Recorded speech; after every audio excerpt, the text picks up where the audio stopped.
ഈ ഭൂമിയിൽ ജീവജാലങ്ങൾക്ക് ആവശ്യമായ എല്ലാ അനുഗ്രഹങ്ങളെയും സംവിധാനിക്കുകയും തദാനുസൃതമായി അതിനെ അടിമകൾക്ക് നൽകുകയും ചെയ്യുന്നവനാണ് സൃഷ്ടാവായ റബ്ബായ അല്ലാഹു സുബ്ഹാനഹു വ തആല. ആ അനുഗ്രഹങ്ങളിൽപ്പെട്ട അല്ലാഹുവിന്റെ ഏറ്റവും നല്ല അനുഗ്രഹമാണ് മഴ എന്നത്. എന്തിനാണ് അല്ലാഹു മഴയെ നൽകുന്നത്? വിശുദ്ധമായ ഖുർആൻ അത് ഉത്തരം പറയുന്നത് വനസ്സൽനാ മിനസ് സമാഇ മാഅൻ മുബാറക ഫഅംബത്നാ ബിഹി ജന്നാത്തിൻ വഹബ്ബൽ ഹസീദ്. വനസ്സൽനാ മിനസ് സമാഇ മാഅൻ മുബാറക, ഉപരിലോകത്ത് നിന്ന് നിങ്ങൾക്ക് ഞാൻ അനുഗ്രഹീതമായ മഴയെ വർഷിപ്പിച്ചു തരും. എന്തിനാണെന്നറിയുമോ? ലിനുഖ്രിജ ബിഹി ബൽദത്തൻ മയ്ത, മൃതമായി കിടക്കുന്ന ഭൂമിയെ സജീവമാക്കി അതിലൂടെ സസ്യലതാദികൾ പൊട്ടിമുളയ്ക്കുകയും കായ്കനികൾ ഉണ്ടാവുകയും ചെയ്ത് റിസ്ഖൻ ലിൽ ഇബാദ്, അടിമകൾക്കുള്ള ഭക്ഷണങ്ങൾ ഭൂമിയിൽ നിന്ന് രൂപീകരിക്കപ്പെടാൻ കഴിയുന്ന രീതിയിൽ ഞാൻ നിങ്ങൾക്ക് മഴയെ അവതരിപ്പിച്ചു തരുമെന്ന് പറയുമ്പോൾ ഖുർആൻ പറയുന്ന പ്രയോഗം മാ അൻ മുബാറക, അനുഗ്രഹീതമായ ജലത്തുള്ളികൾ എന്നാണ്. ആ ജലത്തുള്ളികൾ മനുഷ്യലോകത്തിന് മാനവലോകത്തിന് അനുഗ്രഹമായിട്ടാണ് അല്ലാഹു നൽകുക. എന്നാൽ ചില കാലങ്ങളിൽ, ചില നേരങ്ങളിൽ, ചില സന്ദർഭങ്ങളിൽ ഈ മഴ ഈ ഭൂമി ഏറ്റവും വലിയ വിനാശകരമായ ആപത്തുകളിലേക്ക് കൊണ്ടുപോയിട്ടുണ്ട്. ഖുർആൻ അതിനെ കുറിച്ച് പറയുന്നത്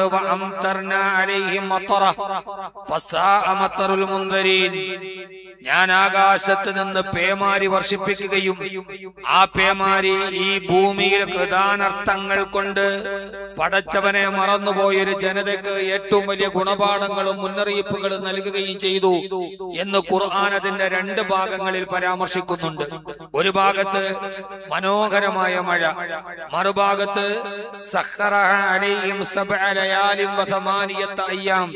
ഏഴ് രാത്രിയും 8 പകലും നീണ്ടു നിന്ന് തിമിർത്തു പെയ്ത പേമാരിയിൽ ഒരു ഗ്രാമം ഒന്നടങ്കം കടപുഴകിപ്പോയ ഒരു ചരിത്രത്തിന്റെ അവശേഷിപ്പിനെ അല്ലാഹുവിന്റെ വിശുദ്ധമായ ഖുർആൻ പറയുന്നുണ്ട്. മഴയെ നാം അറിയുന്നത് രണ്ട് രീതിയിലാണ് ലോകത്തത് അനുഭവവേദ്യമായി ലോകത്തുണ്ടാകുന്നത്.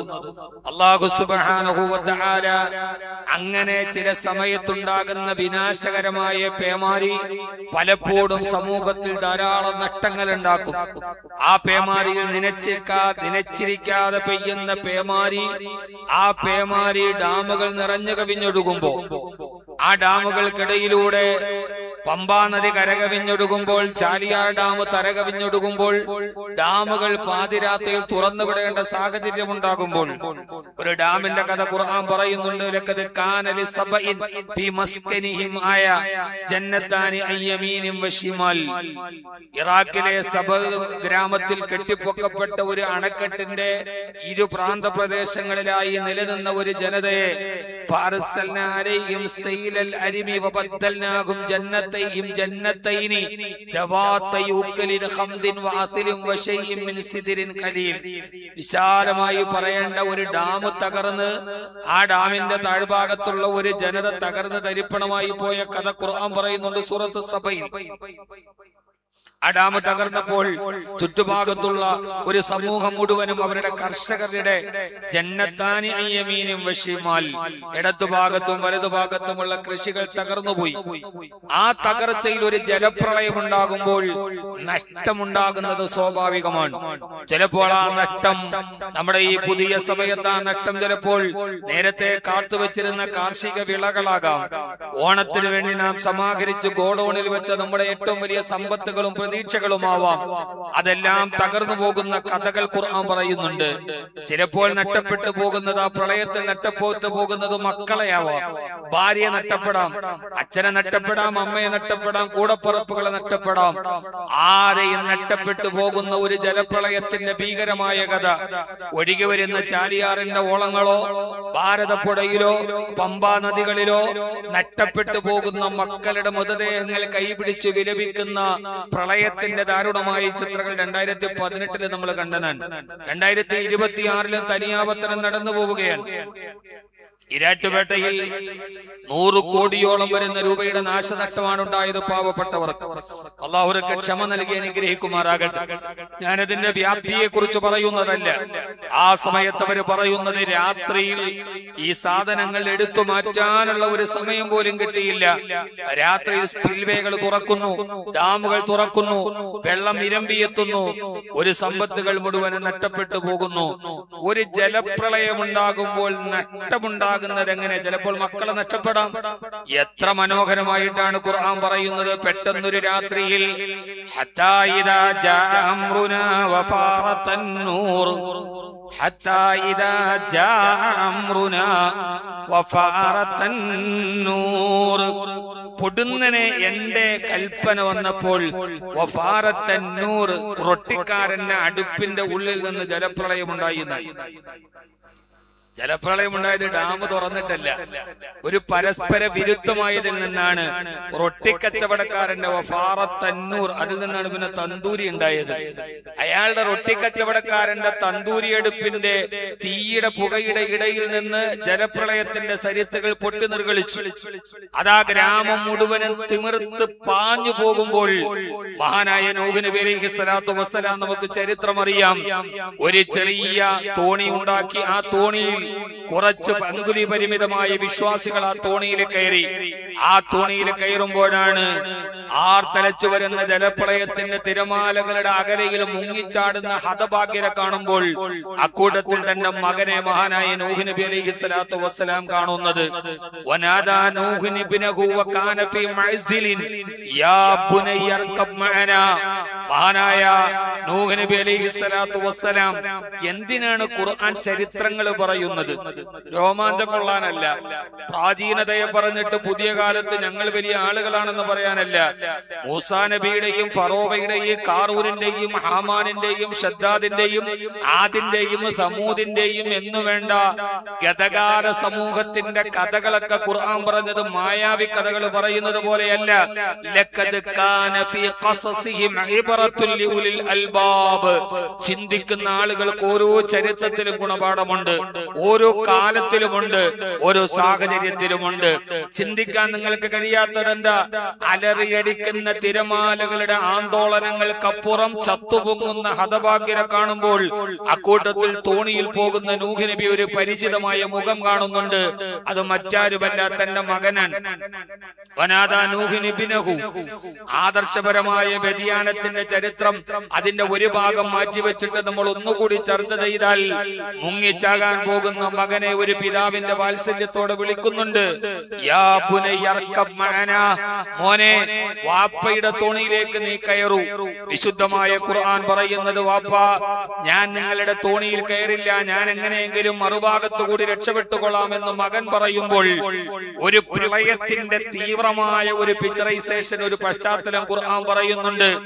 ഇവര് രണ്ടുപേരും, പ്രളയത്തിൽപ്പെട്ട മകനും തോണിയിൽ പോകുന്ന പിതാവും, ആ പിതാവും മകനെ രക്ഷിക്കാൻ വേണ്ടി കൈനീട്ടുമ്പോൾ അതിന്റെ ഒരു ഭീകരതയെ കുറിച്ച് ഖുർആൻ പറയുന്നത്, വഹാല ബൈനഹുമൽ മൗജു ഫകാന മിനൽ മുഗ്റഖീൻ. ആ തോണിയിൽ നിന്ന് പിതാവ് മുങ്ങിച്ചാകാൻ പോകുന്ന മകന് നേരെ കൈനീട്ടുമ്പോ 2018 ജലപ്രളയം, 2026 ജലപ്രളയം, തകർന്നു പോകുന്ന കുടുംബങ്ങളെ, ഒഴുകിപ്പോകുന്ന മനുഷ്യ കബന്ധങ്ങളെ, തിരിച്ചു കിട്ടാൻ കഴിയാത്ത മക്കളെ, പ്രിയപ്പെട്ട സഹോദരങ്ങളെ, അള്ളാഹു പറയുകയാണ്, മുങ്ങിച്ചാർന്നു പോകുന്ന മകന് നേരെ കൈനീട്ടുന്ന പിതാവ്, ഞാൻ കയറില്ലെന്ന് ക്ഷണിക്കുന്ന മകന് വഹാല ബൈനഹുമൽ മൗജു. ആ പിതാവിന്റെയും മകന്റെയും ഇടയിൽ ഒരു തിരമാല തിരശീലയിട്ടു. എവിടെ നിന്നോ ഒരു തിരമാല പാഞ്ഞെത്തി. അവരുടെ രണ്ടുപേരുടെയും ഇടയിൽ തിരശീലയിട്ട് ആ തിരമാല അവസാനിച്ചപ്പോ നൂഹ് നബി നോക്കുന്ന നേരം ഫകാന മിനൽ മുഗ്റഖീൻ, തന്റെ മകനാ ജലപ്രളയത്തിൽ മുങ്ങി മരിച്ചിരുന്നുവത്രേ. മുങ്ങി മരിച്ചു മകൻ. ഒരു തിരമാല രണ്ടുപേരുടെയും ഇടയിൽ തിരശ്ശീലയിട്ട് അല്പസമയം കഴിഞ്ഞ് നോക്കുമ്പോൾ തന്റെ മകൻ ഈ ലോകത്ത് നിന്ന് വിട പറഞ്ഞിരുന്നു. ഏത് പ്രളയങ്ങളും ഏത് ദുരന്തങ്ങളും നഷ്ടപ്പെടുത്തുന്ന മക്കളുടെ ഭീതിതമായ ചിത്രം പിന്നീട് അള്ളാഹുമായിട്ടൊരു സംവാദം പറയുന്നുണ്ട്. എങ്കിലും മകനെ നഷ്ടപ്പെടുന്ന ഒരു പിതാവിന്റെ വേദനയെ നമ്മൾ കണ്ടാൽ നൂഹ് നബി അലൈഹിസ്സലാത്തു വസ്സലാമിന്റെ ചരിത്രം സൂറത്ത് ഹൂദിൽ പറയുന്നത് ആ തീവ്രമായ വേദനകളുടെ അങ്ങേയറ്റത്തെ തീവ്രതയെ വരച്ചു കാണിക്കാൻ വേണ്ടിയാണ്. മഹാനായ നൂഹ് നബി അലൈഹിസ്സലാത്തു വസ്സലാമിന് മകനെ നഷ്ടപ്പെട്ടു പോയി. എന്റെ പ്രിയപ്പെട്ട സഹോദരങ്ങളെ, ആ തലഞ്ഞു കരയുന്ന മക്കൾ ഈ പ്രളയത്തിൽ എത്ര ഉപ്പമാരെയാണ് നഷ്ടപ്പെട്ടത്, എത്ര അച്ഛന്മാരെയാണ് നഷ്ടപ്പെട്ടു പോയത്.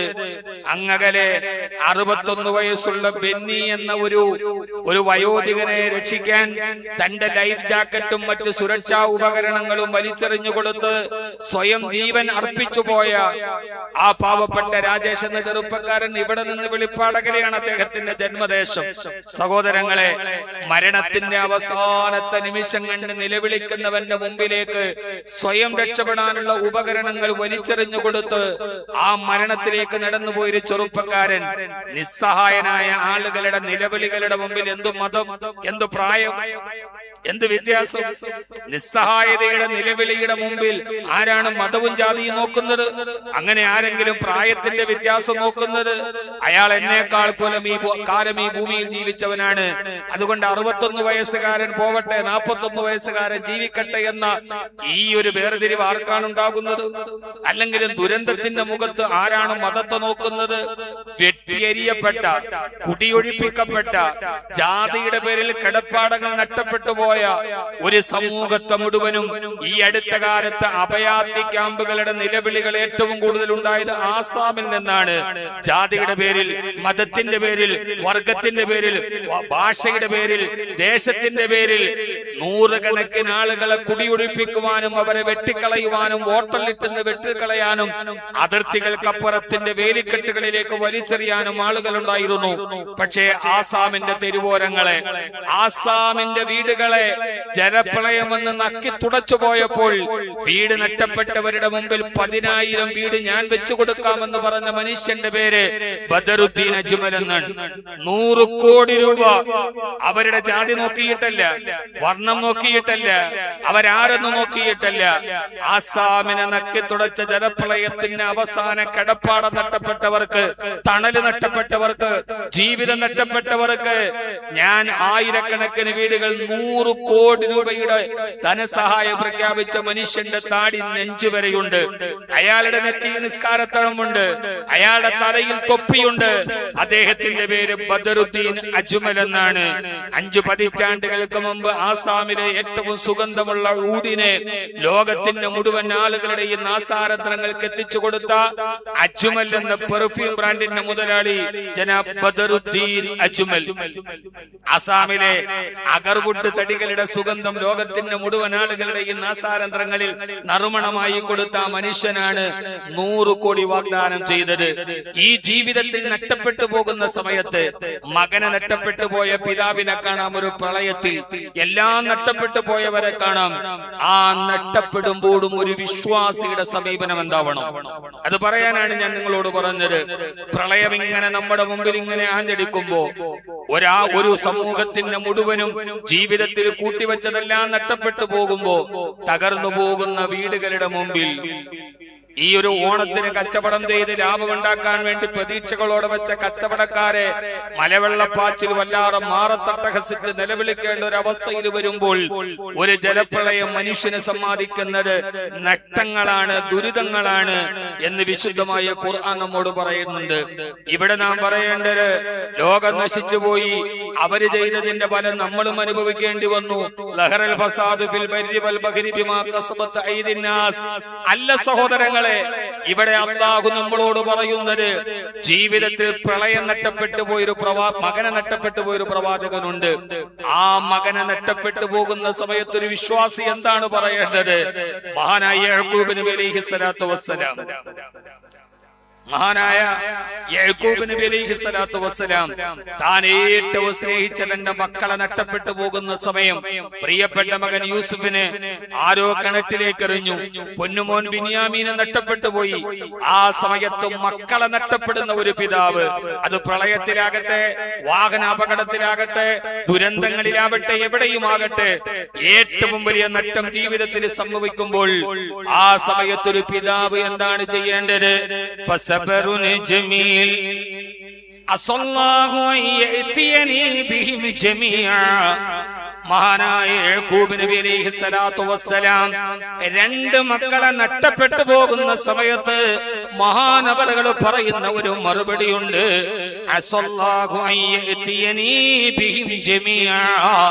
അല്ലാഹു അവരെ എല്ലാവരെയും ഒന്നിച്ചെനിക്ക് കൊണ്ടുവന്ന് തന്നേക്കാം. ഫസബറുൻ ജമീൽ. ക്ഷമയെത്ര മനോഹരമാണ്! ഈ സമയത്തും ക്ഷമിക്കാൻ കഴിയലത്ര മനോഹരമാണ്. ക്ഷമയത്രയോ ചേതോഹരമാണ്, മനോഹരമാണ്. ഫസബറുൻ ജമീൽ.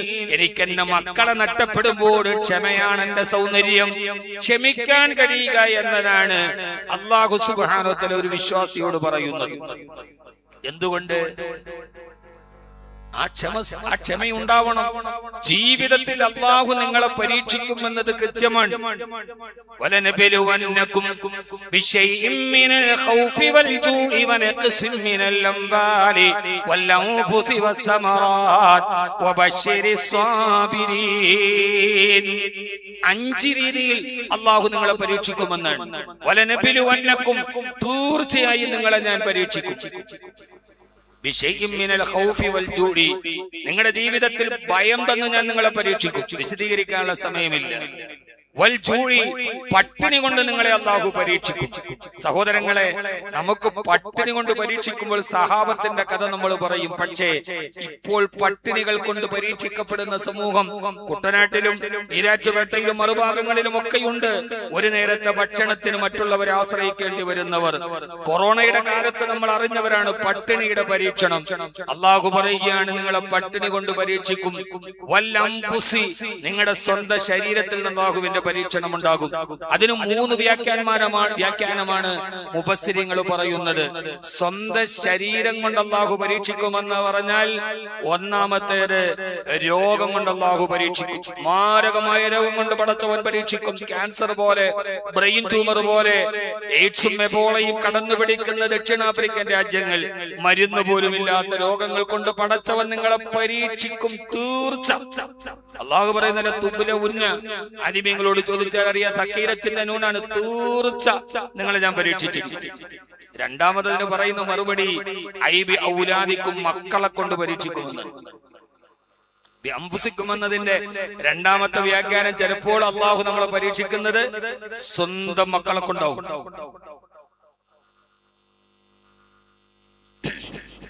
ഈ അടുത്ത സമയത്ത് ഒരു പിതാവ്, ഞാൻ വിദേശത്തിരിക്കെ എന്നെ കാണാൻ വേണ്ടി വന്നു. അദ്ദേഹം എല്ലാം പറഞ്ഞ നല്ല സമ്പന്നനാണ്, എല്ലാ സൗകര്യങ്ങളുമുണ്ട്. എന്നോട് പറഞ്ഞു, ഉസ്താദെ ദുആ ചെയ്യണം. ഞാൻ ഇനി നിങ്ങൾക്ക് എന്ത് ദുആ ചെയ്യാൻ, എല്ലാം നിങ്ങൾക്കുണ്ട്. JBR ഒരു വില്ലയൊക്കെ. അപ്പൊ എന്നോട് പറഞ്ഞു, ഉസ്താദെ 3 മക്കളാണ് എനിക്ക്. അവരെന്നെ ഉപ്പ എന്ന് വിളിച്ചിട്ട് 5 വർഷമായി. അവരെന്നെ ഉപ്പ എന്നൊന്ന് എന്നെ സ്നേഹത്തോടെ വിളിക്കാൻ നിങ്ങളൊന്ന് ദുആ ചെയ്താൽ. എല്ലാം ഉണ്ട്. ഉപ്പ എന്ന് സ്നേഹത്തോടെ ഒന്ന് വിളിച്ചിരുന്നെങ്കിൽ എന്ന് ആഗ്രഹിക്കുന്ന മാതാപിതാക്കൾ. ഞാൻ കഷ്ടപ്പെട്ടത് ഉപ്പാടെ നടുവളഞ്ഞത് നമ്മളെ വളർത്താൻ വേണ്ടിയുള്ള അമിതഭാരം എടുത്തിട്ടുണ്ട്. ഉപ്പാടെ കാലുകളൊക്കെ ഇങ്ങനെ ശോഷിച്ചത് നമ്മളെ ജീവിപ്പിക്കാനുള്ള ഭാരം ചുമന്നത് കൊണ്ടാണ്. ഉപ്പ അനുഭവിച്ച വെയിലാണ് നമ്മൾ ഇന്ന് അനുഭവിക്കുന്ന തണൽ. അവരൊന്ന് വിളിച്ചാൽ മതി. മക്കളെ കൊണ്ട് അല്ലാഹു നിങ്ങളെ പരീക്ഷിക്കും. അല്ലാഹു നമ്മുടെ മക്കളെ സ്വാലിഹീങ്ങളാക്കട്ടെ. മൂന്നാമതിന് വ്യാഖ്യാനം പറയുന്നത്, നിങ്ങൾ ഏറ്റവും ഇഷ്ടപ്പെടുന്നവരെ പെട്ടെന്ന് മരണം കൊണ്ട് വിളിച്ച് അല്ലാഹു നിങ്ങളെ പരീക്ഷിക്കും. സ്നേഹിച്ച് കൊതിതീരുന്നതിന് മുമ്പേ ഉമ്മ പോവും. വാത്സല്യം കിട്ടി കൊതിതീരുന്നതിന് മുമ്പേ ഉപ്പയെ തിരിച്ചു വിളിക്കും. ഒന്നിച്ച് ജീവിച്ച് ജീവിതത്തിന്റെ സുഖങ്ങളിലോട്ട് കിടക്കുമ്പോൾ ചിലപ്പോ ഭർത്താവിനെ തിരിച്ചു വിളിക്കും, ഭാര്യയെ തിരിച്ചു വിളിക്കും. അല്ലാഹു പറയാൻ, നിങ്ങൾ ഏറ്റവും സ്നേഹിക്കുന്നവരെ കരള് പറിച്ചെടുക്കുന്നത് പോലെ ഞാൻ ചിലപ്പോൾ പറിച്ചെടുത്ത് കളയും. ഹബീബിന്റെ ഖദീജയെ തിരിച്ചു വിളിച്ചതുപോലെ സല്ലല്ലാഹു അലൈഹി വസല്ലം. അങ്ങനെ പരീക്ഷിച്ചത് ആരെയാണ്? ഹബീബായ റസൂലുള്ളാഹി സ്വല്ലല്ലാഹു അലൈഹി വസല്ലം. അല്ലാഹു തൗഫീഖ് ചെയ്താൽ അടുത്ത വെള്ളിയാഴ്ച റബീഉൽ അവ്വലിലെ ആദ്യത്തെ വെള്ളിയാഴ്ചയാണ്. അല്ലാഹു ഒരുമിച്ച് കൂടാൻ തൗഫീഖ് നൽകട്ടെ. അങ്ങനെ പരീക്ഷിച്ചത് ആദ്യം ഹബീബിന്റെ പ്രിയപ്പെട്ട ഖദീജ റളിയല്ലാഹു അൻഹ, താങ്ങും തണലുമായി നിന്നവൾ. അല്ലാഹു പറയാണ്, നിങ്ങളെ ഞാൻ അങ്ങനെ പരീക്ഷിച്ചു. ആറാമത്തെ പരീക്ഷണം കച്ചവടത്തിൽ തകർച്ചയുണ്ടാവുക, കൃഷികൾ നശിച്ചു പോയി, നിങ്ങളെ ഞാൻ പരീക്ഷിച്ചു. സഹോദരങ്ങളെ, ഈരാറ്റുപേട്ട എത്രയോ വ്യാപാരികൾ താമസിക്കുന്ന ഒരു നല്ല നാട്. ഒരു നിമിഷം കൊണ്ട് കഅല്ലം തഗ്നബില്ലം സാധുക്കൾ പരീക്ഷണങ്ങൾക്ക് വിധേയരാക്കപ്പെട്ടു. അല്ലാഹു അവരോട് പറയുന്നത്, ലതുബ്ലഉന്ന ഫീ അംവാലിക്കും വഅൻഫുസിക്കും, നിങ്ങളുടെ സമ്പത്ത് കൊണ്ടും നിങ്ങളുടെ ശരീരത്തിൽ നിങ്ങളെ ഞാൻ പരീക്ഷിച്ചു കളയും. അല്ലാഹു പറയുകയാണ്, തീർച്ചയായും നിങ്ങളെ ഞാൻ പരീക്ഷിക്കും. പക്ഷേ ഇലൈനാ റാജിഊൻ, നിങ്ങൾ എന്നിലേക്ക് തിരിച്ചു വരുന്നവരല്ലേ. ഈ നഷ്ടപ്പെട്ടതൊന്നും നഷ്ടമായി നിങ്ങൾ കണക്കാക്കണ്ട, ഈ പരീക്ഷണങ്ങളെ പരീക്ഷണങ്ങളായി നിങ്ങൾ കണക്കാക്കണ്ട. നിങ്ങൾ ക്ഷമിക്കാൻ പഠിച്ചാൽ ഈ ക്ഷമയ്ക്ക് ഇതിനേക്കാൾ വലിയ പ്രതിഫലം നിങ്ങൾക്ക് ഞാൻ പരലോകത്ത് തരുമെന്ന് അല്ലാഹുവിന്റെ വിശുദ്ധമായ ഖുർആൻ. സഹോദരങ്ങളെ, ഈ നഷ്ടം ദുനിയാവിലാണ്. ഇതിനെ സഹിക്കാൻ നിങ്ങൾക്ക് കഴിഞ്ഞാൽ, ക്ഷമിക്കാൻ നിങ്ങൾക്ക് കഴിഞ്ഞാൽ, ഏതു പ്രയാസങ്ങളെയും ക്ഷമയോടുകൂടി നേരിടാൻ കഴിഞ്ഞാൽ, അല്ലാഹു അവസാനം പറയുന്നുണ്ട്, എന്റെ അടുക്കലേക്കല്ലേ നിങ്ങൾ വരുന്നത്, അപ്പോൾ ഇതിനു പകരം നിങ്ങൾക്ക് ഞാൻ അവിടെ വെച്ചിട്ടുണ്ട്. അത് വേണോ അതല്ല പകരം ഇത് വേണോ എന്നതാണ് വിശുദ്ധമായ ഖുർആന്റെ ചോദ്യം. സഹോദരങ്ങളെ, ഒരു പരീക്ഷണങ്ങളെയും നാം നഷ്ടമായി കാണരുത്. ഇതൊന്നും ഞാൻ പറയുന്നതല്ല, വിശുദ്ധമായ ഖുർആൻ. അല്ലാഹു നമ്മളോട് പറയുകയാണ്, ഈ ആയത്ത് ശ്രദ്ധിച്ചു കേട്ടോളി. ബിസ്മില്ലാഹിർ റഹ്മാനിർ റഹീം. മാ അസാബ മിൻ മുസീബത്തിൻ ഫിൽ അർളി വലാ ഫീ അൻഫുസികും ഇല്ലാ ഫീ കിതാബിൻ മിൻ ഖബ്ലി അൻ നബ്റഅഹാ ഇന്ന ദാലിക അലല്ലാഹി യസീർ لكي لا تأسوا على ما فاتكم ولا تفرحوا بما آتاكم والله لا يحب كل مختال فخور. ഈ ഒരൊറ്റായത്ത് മനസ്സിലിരുന്നാൽ മതി. ഈ ഭൂമിയിൽ സംഭവിക്കുന്ന ഏതൊക്കെ പ്രയാസങ്ങളും മുസീബത്തുകളും ഉണ്ടോ, വലാഫി അംഫുസിക്കും, നിങ്ങളുടെ സ്വന്തം ജീവിതത്തിൽ ഉണ്ടാകുന്ന ഏതു പരീക്ഷണങ്ങളും, ഇല്ലാ ഫീ കിതാബിൻ മിൻ ഖബ്ലി അൻ നബ്റഅഹാ, നിങ്ങളുടെ സിട്ടാവായ അല്ലാഹു നേരത്തെ തന്നെ തീരുമാനിച്ചു വെച്ചതാണ്. ഖുർആൻ നമ്മളെ ആശ്വസിപ്പിക്കുകയാണ്. പരീക്ഷണങ്ങളൊക്കെ പറഞ്ഞിട്ട് അതിന്റെ ഇടയിൽ ഈ ഭൂമിയിൽ എന്തൊക്കെ പ്രശ്നങ്ങൾ ഉണ്ടായാലും, നിങ്ങളുടെ ജീവിതത്തിൽ എന്തൊക്കെ പ്രയാസം വന്നാലും,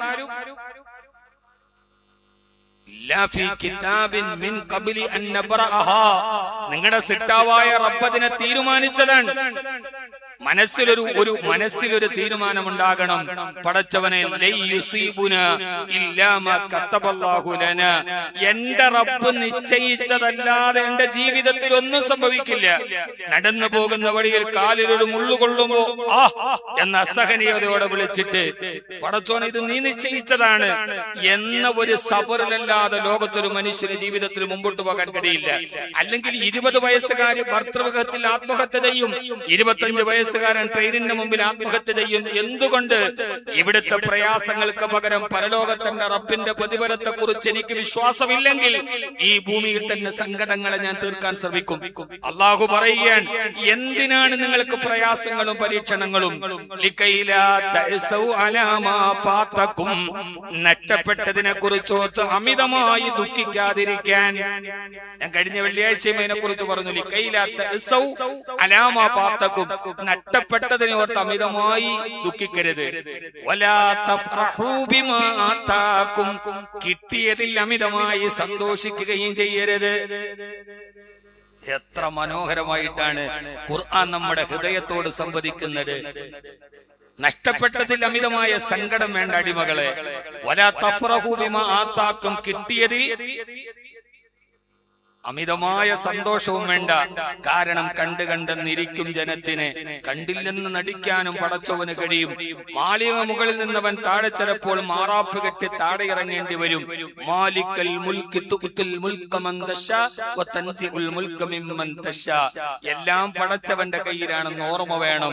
അല്ലാഹു പറയുകയാണ്, എല്ലാ പ്രയാസങ്ങൾ, എത്ര പരീക്ഷണങ്ങൾ, പ്രളയങ്ങളാകട്ടെ, മരണങ്ങളാകട്ടെ, എന്തു വന്നാലും ആദ്യം അതിനുള്ള പ്രതിവിധി എന്താണ്? എന്താ പ്രതിവിധി? ആത്മഹത്യ, വിഷാദരോഗം, ഒറ്റക്കിരിക്കൽ, കുടുംബത്തിൽ നിന്ന് അകന്നുപോകൽ, 10 മണി വരെ ബീച്ചിലിരിക്കൽ, അരണ്ട വെളിച്ചത്തിൽ, നിയോൺ ബൾബുകളുടെ വെളിച്ചത്തിൽ ആരുടെയൊക്കെയോ കൂടെ, കൂട്ടുകാരുടെ കൂടെ. എന്തിനാണ്? സങ്കടം മാറാൻ, ടെൻഷൻ മാറാൻ. പരീക്ഷണങ്ങൾ വരുമ്പോൾ, പ്രയാസങ്ങൾ വരുമ്പോൾ, മഴ തിമിർത്ത് പെയ്യുമ്പോൾ നിങ്ങൾ എന്ത് ചെയ്യണം? അല്ലാഹു പറയുകയാണ് 3 കാര്യങ്ങൾ. ഞാനത് പറഞ്ഞ് അവസാനിപ്പിക്കാം. ഖുർആൻ സൂറത്തുൻ നജ്ം. ഇനി പറയുന്നത് മുഴുവനും ഖുർആനാണ്. ഞാനെന്ന് പറഞ്ഞാൽ ഈ വിനീതന് ഏറ്റവും ഇഷ്ടമുള്ളതും ഖുർആനാണ്. എന്റെ നാവിൻ തുമ്പിൽ മധുരമായി, എന്റെ ഹൃദയത്തിൽ പൊലിമയായി, എന്റെ ജീവിതത്തിൽ വഴികാട്ടിയായി. 15ാമത്തെ വയസ്സിൽ ഞാൻ കാണാതെ പഠിക്കാൻ എന്റെ റബ്ബ് തൗഫീഖ് തന്ന വിശുദ്ധ ഖുർആൻ എന്റെ ജീവിതത്തിൽ എന്നോട് പറയാണ്, നിരാശനാകരുത്. 3 കാര്യങ്ങൾ ചെയ്യണം. പ്രളയം വരുമ്പോഴും, വീട് നഷ്ടപ്പെടുമ്പോഴും, എല്ലാം നഷ്ടപ്പെട്ടു പോകുമ്പോഴും നീ ചെയ്യേണ്ടത് 3 കാര്യമാണ്. വസ്ബിർ ലിഹുക്മി റബ്ബിക ഫഇന്നക ബിഅയുനിനാ വസബ്ബിഹ് ബിഹംദി റബ്ബിക ഹീന തഖൂം വമിനൽ ലൈലി ഫസബ്ബിഹുഹു വഇദ്ബാറൻ നുജൂം. ഇത് അല്ലാഹുവിന്റെ തീരുമാനമാണെന്ന് കരുതി ക്ഷമിക്കാൻ കഴിയണേ. ആരാണ് പറയുന്നത്? പരിഹാരവും റബ്ബ് തന്നെയാണ്. ഇത് അല്ലാഹുവിന്റെ വിധിയാണെന്ന് കരുതി ക്ഷമിക്കണം. 1. അല്ലാഹു തൗഫീഖ് തരട്ടെ. ആമീൻ പറയ് സഹോദരങ്ങളെ. വെള്ളിയാഴ്ചകളിലല്ലേ ക്ഷമിക്കാൻ കഴിയണമെങ്കിൽ ആമീൻ കൊണ്ടേ കഴിയൂ, അല്ലാത്ത ആൾക്ക് കഴിയില്ല. 4000 കോടി രൂപയുടെ കടം വന്നപ്പോഴാണ് 9000 കോടി രൂപ ആസ്തിയുള്ള ആൾ ഗംഗാ നദിയിൽ ചാടി ആത്മഹത്യ ചെയ്തത്. കടം 4000 കോടി, ആസ്തി 9000 കോടി. ഗംഗാ നദിയിൽ പാതിരാത്രിയിൽ കഫേ കോഫിയുടെ എന്ന് പറഞ്ഞ് ഇന്ത്യയുടെ കാപ്പിക്കുരുവിന്റെ സുഗന്ധത്തെ ലോകത്തിന്റെ ഡൈനിങ് ടേബിളിൽ എത്തിച്ച കഫേ കോഫിയുടെ ഉടമ ആത്മഹത്യ ചെയ്തത്. അദ്ദേഹം കടം വിട്ടിയാലും പിന്നെ 5000 കോടി ബാക്കിയാണ്. ക്ഷമിക്കുക. 2, നീ എന്റെ മേൽനോട്ടത്തിലാണ്. പ്രതീക്ഷയുണ്ടാവും. ഖുർആൻ സൂറത്തുൻ നജ്ം. പരീക്ഷണങ്ങൾ വന്നാൽ രണ്ടാമത്തേത് നീ എന്റെ നിരീക്ഷണത്തിലാണ്. നീ എന്ത് ചെയ്യുന്നു എന്ന് ഞാനൊന്ന് നോക്കട്ടെ. ഇതെല്ലാം തന്ന എന്റെ അനുഗ്രഹങ്ങളെയൊക്കെ നീ നിഷേധിച്ചിട്ട് നിരാശയിലോട്ട് പോവുകയാണോ? അല്ല, നീ എന്റെ നിരീക്ഷണത്തിലാണ് എന്ന ബോധം. പടച്ചോൻ എന്റെ സങ്കടം കാണുന്നുണ്ട്. എന്റെ തൊട്ടടുത്ത് കിടക്കുന്ന എന്റെ പ്രാണപ്രേയസിയായ ഭാര്യയ്ക്ക് പോലും എന്റെ ദുഃഖം അറിയില്ല. പക്ഷേ എന്റെ തൊട്ടടുത്ത് കിടക്കുന്നത് ആരാണ്? നമ്മുടെ തൊട്ടടുത്തുള്ളത് ആരാണ്? ഭാര്യ അല്ല. കാരണം ഭാര്യ എന്റെ വലത്തെ ഭുജത്തോട് ചേർന്ന കിടക്ക്. പിണങ്ങിയാൽ 1/2 മീറ്റർ മാറിയ കിടക്കൂ. പക്ഷെ അതിനേക്കാൾ അടുത്തുള്ളത് എന്റെ കർണനരമ്പിനേക്കാൾ അടുത്തെന്റെ റബ്ബുണ്ട്. ഞാനിങ്ങനെ കിടന്നാൽ എന്റെ ഭാര്യ എന്റെ തോളോട് ചേർന്നേ കിടക്കൂ. പക്ഷെ അതിനേക്കാൾ മുമ്പ് എന്റെ റബ്ബ് എന്റെ കർണനരമ്പിനേക്കാൾ അടുത്തുണ്ട്.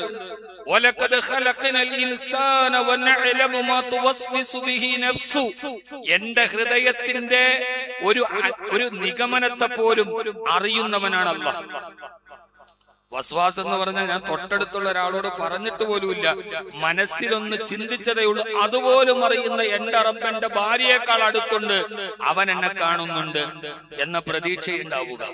പിന്നെ ഇസ്ലാമിനെ സംബന്ധിച്ചോളം പ്രതീക്ഷ വെച്ചിട്ട് വെറുതെ ഇരിക്കുക എന്ന് പറയുന്ന ഒന്ന് ഇസ്ലാമിലില്ല. ഇസ്ലാമിൽ അങ്ങനെ ഒന്നില്ല. പ്രതീക്ഷയുണ്ട്, എന്റെ റബ്ബ് എന്നെ കാണുന്നുണ്ട്, ഞാൻ എന്നാൽ ഓൺലൈനിന്റെ മുമ്പ് ഇരുന്നിട്ട് ഒരു ബക്കറ്റ് വെള്ളവും ഇതുമായിട്ട് ഇരുന്നാ മതി, പിന്നെ ജോലിക്ക് പോകണ്ട, അങ്ങനെ ഒന്നും ഇസ്ലാമിനില്ല. ഇസ്ലാമിന്റേത് എന്ന് പറഞ്ഞാൽ പിന്നീട് അമൽ ചെയ്യണം. ഫസബ്ബിഹ് ബിഹംദി റബ്ബിക ഹീന തഖൂം വമിനൽ ലൈലി ഫസബ്ബിഹുഹു വഇദ്ബാറൻ നുജൂം.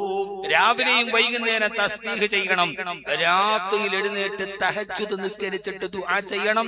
നിന്റെ പ്രയാസങ്ങൾ ഞാൻ മാറ്റിത്തരാം. അല്ലാഹു സുബ്ഹാനഹു വ തആല നമുക്ക് ഗുണപാഠങ്ങൾ ഉൾക്കൊള്ളാൻ അല്ലാഹു തൗഫീഖ് നൽകട്ടെ. ഈ വിഷയങ്ങളൊന്നും ഒരു ജുമയ്ക്ക് മുമ്പുള്ള പരിമിതമായ സമയത്തിന്റെ ഉള്ളിൽ പറയാൻ കഴിയുന്നതല്ല. കാര്യമാത്ര പ്രസക്തമായി അരോചകമാകും വിധം സുദീർഘമാവാത്ത രീതിയിൽ ഒരു കാര്യമാത്ര പ്രസക്തമായി പറയുന്നതാണ്. പ്രളയങ്ങളും പ്രശ്നങ്ങളും ഒക്കെ ഉണ്ടാകുമ്പോൾ നമ്മൾ ഏറ്റവും കൂടുതൽ ചിന്തിക്കേണ്ടത് ക്ഷമയെക്കുറിച്ച്, ഇതിന് നഷ്ടപ്പെട്ടതിന് പകരം കിട്ടുന്ന പ്രതിഫലത്തെ കുറിച്ച്. ഏറ്റവും അടുത്തെന്റെ സങ്കടങ്ങൾ കാണുന്ന എന്റെ റബ്ബിനെ കുറിച്ച്, അവനിലാണ് എന്റെ പ്രതീക്ഷ. വേറെ ആരെയും ഞാൻ ആശ്രയിക്കുന്നില്ല. അല്ലാഹു തൗഫീഖ് നൽകട്ടെ.